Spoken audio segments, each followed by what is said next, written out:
Today is the 20th day of December 2015. Devotional this morning from J.C. Philpot is taken from Ephesians 3:19.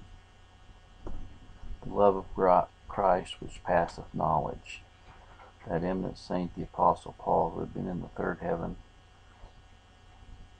and there saw glorious sights and heard unspeakable words, though he exhausted human language to set forth the surpassing excellency of the love of Christ, comes at last to this point.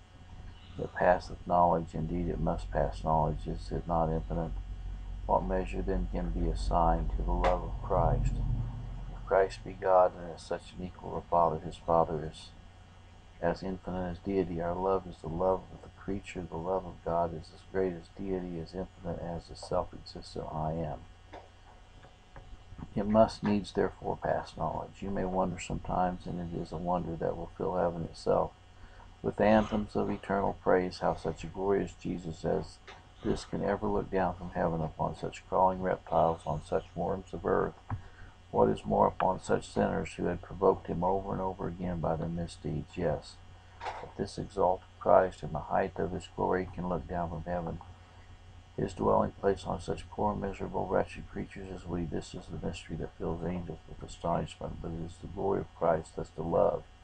It is his special glory to take his saints to heaven, that they might be witnesses of his glory and partakers of it. Therefore, it is not because we are such crawling reptiles, that we are such undeserving creatures, that we are so utterly unworthy of the least notice from him. We are to put away all this matchless love from us and say, can Christ love one like me?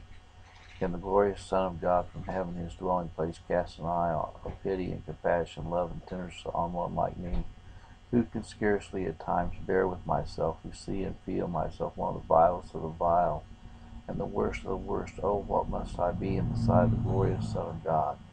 And yet he says, I have loved thee with an everlasting love. This love has breadths and lengths and depths and heights unknown. Its breadth exceeds all human span, its length outlives all creature line, its depth surpasses all finite measurement, and its height excels even angelic computation. Now this is the very reason why this love is so adopted to us.